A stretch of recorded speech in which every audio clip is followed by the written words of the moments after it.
There should be two things really evident in this shot. One, I don't have pedals, and the other one is I'm not sure how I'm going to get out of here. Bit of help, guys. Guys, help.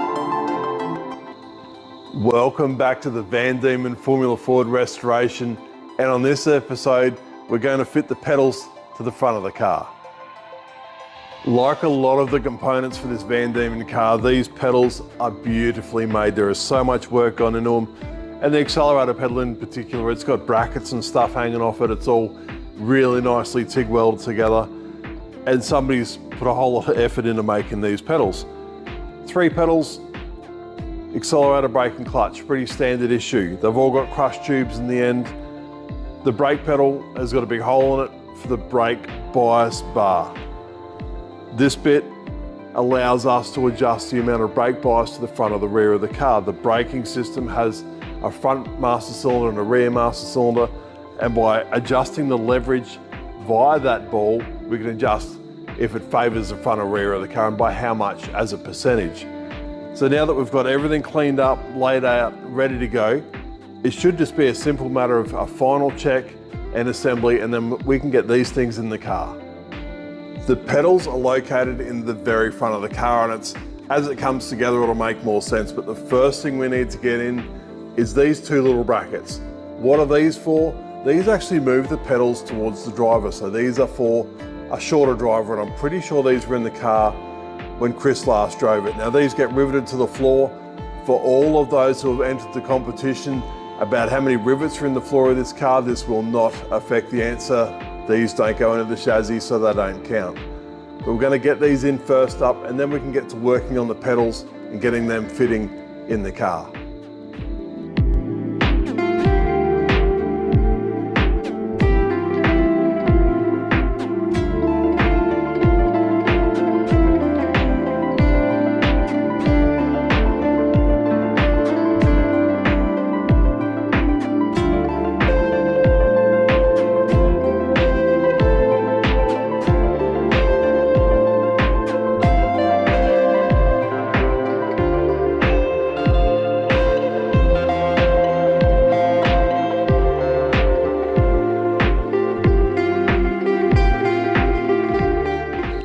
I think the next job we'll tackle is the pedal pads. So this is where the driver's foot goes, and we're going to put grip tape on all of the pedals. Now this is a driver specific thing. Some of the drivers we've worked with will make you peel it off, and some will only have it on the brake pedal or whatever, but this time around we're going to put it on all the pedals. So this is a little bit that screws in the top of this looks like the accelerator pedal, and we're just going to put a little bit of grip tape on. So how I do it is just cut it to an approximate size, somewhere near it. I use skateboard grip tape because it seems to work a lot better than, say, an industrial slip tape or something like that you'd get from your hardware. They tend to fall apart pretty quick, whereas the skateboard stuff seems to last for absolutely ever.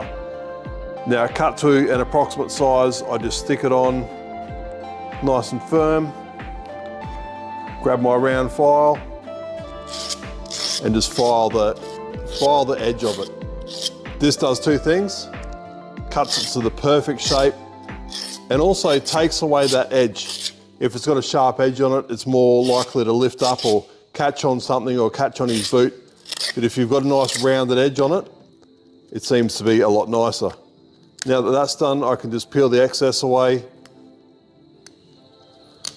like that, and we're done.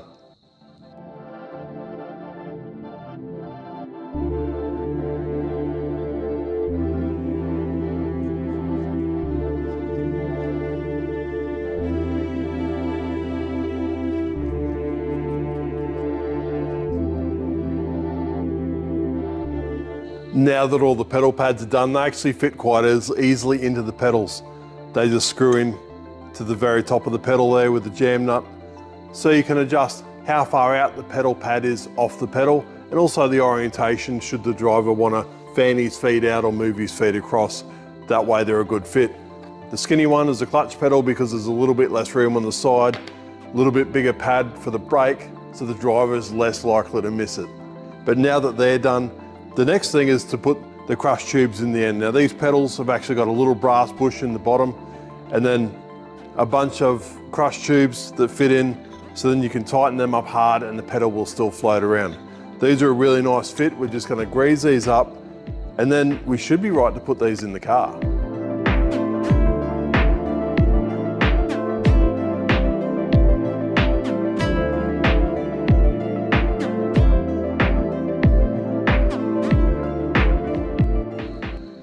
The first pedal in is the most important one, the accelerator pedal. We can just feed this through from this side, get it into position, which is about there.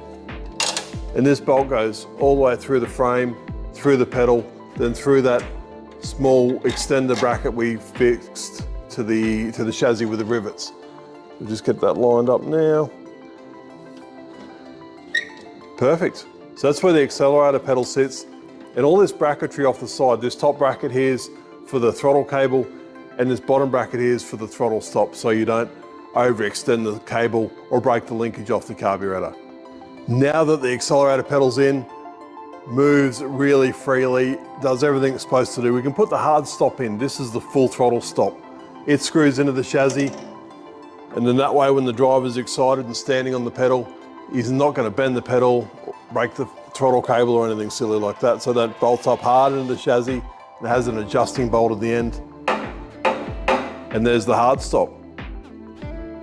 And over the other side of the car, it only makes sense we put the clutch pedal in. Clutch pedal's got the smaller pad, as we said earlier, and it's quite a simple pedal. It has also got a hard stop on it, like the accelerator pedal. And in this shot, you can sort of see the two sets of bolt holes we have to locate the pedals. It's either all the way forwards or all the way backwards. There's not a great deal of adjustment, but nonetheless, there is still adjustment. So in the rearmost hole, line this up a little bit, and that bolt goes all the way through the chassis into those brackets we put in. And that's another pedal fitted. It's very much the same style of hard stop as the accelerator pedal. It's got this hex bar with a bolt and a nut in it, so we can lock that into the chassis, then use the bolt and the nut to get fine adjustment on the stop on the pedals. Clutch pedal, if you overthrow the clutch pedal, they can go over center. It's got quite a lot of possibilities to go wrong, and we've seen some weird stuff happen if you can push the clutch way too far. Hence, we have a hard stop. When the drivers are in the heat of battle, they come up with superhuman strengths and they can really break some stuff, so a hard stop is absolutely critical on the accelerator and the clutch. The brake pedal, not so much. He can stand on those as hard as he actually wants to. He can't hurt anything. So that's why these get stops, brake pedal doesn't.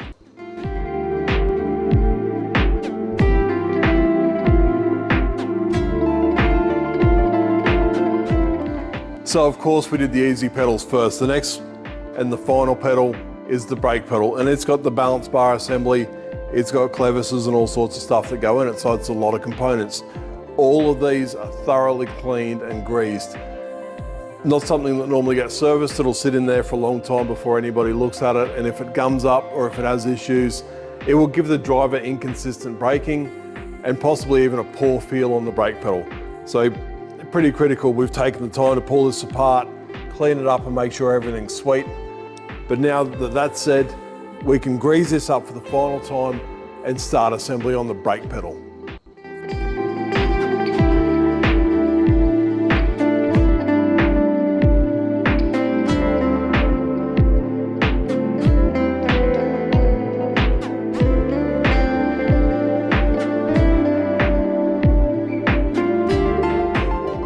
Brake pedal is together and ready to be fitted to the car. One critical thing is don't tighten these clevises up till they're tight. They need that little bit of movement to allow the balance bar to work correctly. You'll notice that when the car's assembled and you apply the brakes, one master cylinder will move before the other, and that's exactly how it's designed to work. You need that little bit of play in there. Not enough play that it's play side to side, but just enough that the bar can work the way it's supposed to. But now that that's done, brake pedal in the car, let's do it.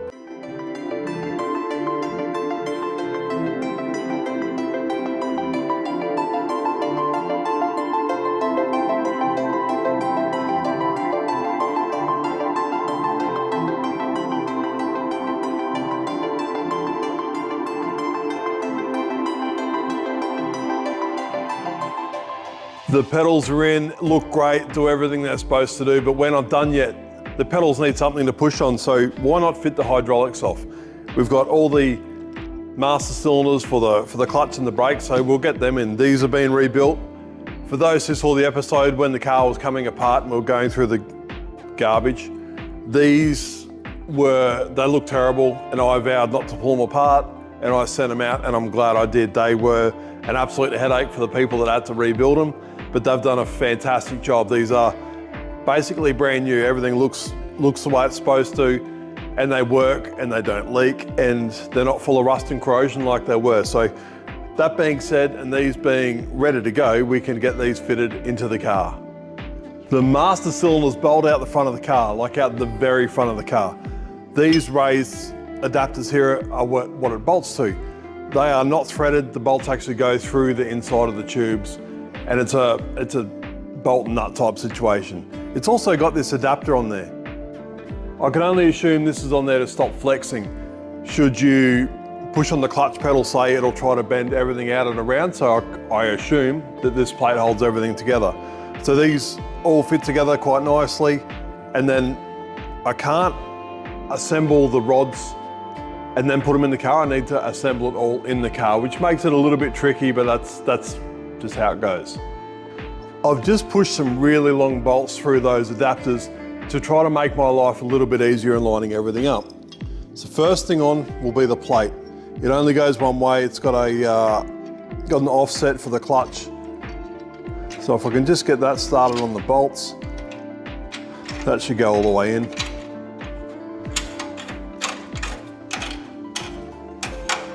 Quite a nice fit actually. The holes are drilled the exact right size. So now that that's in, it's going to hold hopefully everything in place, and we can fit the clutch master cylinder up first. Clutch has got a little bit smaller reservoir in it, only because it's less important. First thing we'll put on this is the lock nut for the yoke. We'll get that on there a little bit. And I'm just going to slip the boot off just so I can get this on all the way. So it feeds through a hole in the chassis. Same, beautifully made and beautifully thought out.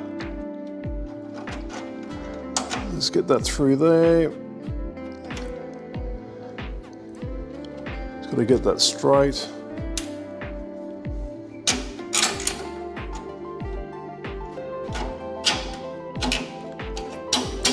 There you go, we're on. And now I can fit the yoke. That just simply screws on. Also adjustable, so I can adjust the throw on the clutch as well as the hard stop, which we fitted earlier. So I'll get that on about where I think it should be, and this is something we'll have to adjust when we get everything plumbed up and all the fluids full. Now that I've got this on, I can put the bolt through for the clutch, and the clutch is just about ready to go. I think the easiest way to get the brake master cylinders in will be to pull the rods out and assemble them in the car, then hopefully be able to pop the rods back into the master cylinder in the car itself. So if we peel this boot back, it exposes a circlip in there, which I'm hoping we can just pop out and all the guts of the master cylinder won't fall out. Because keep in mind, we've got the extension in. Because we've got the pedals further rearward, we need to run that small extension. So all of this needs to go together, as well as screw into the clevises of the brake balance bar.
The pedals are in, the master cylinders are in, all the linkage and everything is in, and looks fantastic. But there's one more really important thing we need to fit while we are working in that area, and that's a footrest. A lot of cars we see still don't have a footrest, and it's really difficult for the driver to kick a pedal consistently.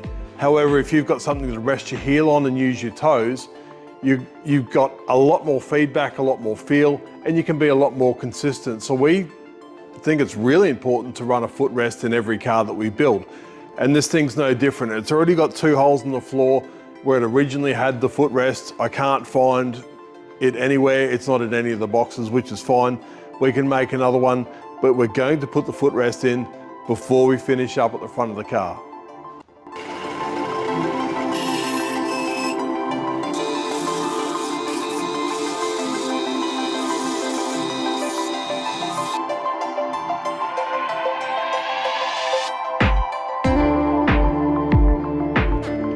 And now we have a footrest. Quite simply a bit of aluminium angle, cut to length, the corners are radiused. I've also bent it a little bit over square. Very rarely a driver's foot will be straight up and down. Generally it's on the pedal a little bit. So this just makes it that little bit more comfortable for the driver. No grip tape on this. We want the driver to be able to move his heel around. His toes should stick to the pedals because of the grip tape on the pedal pads, but his heels can move as he needs them to shuffle between the pedals.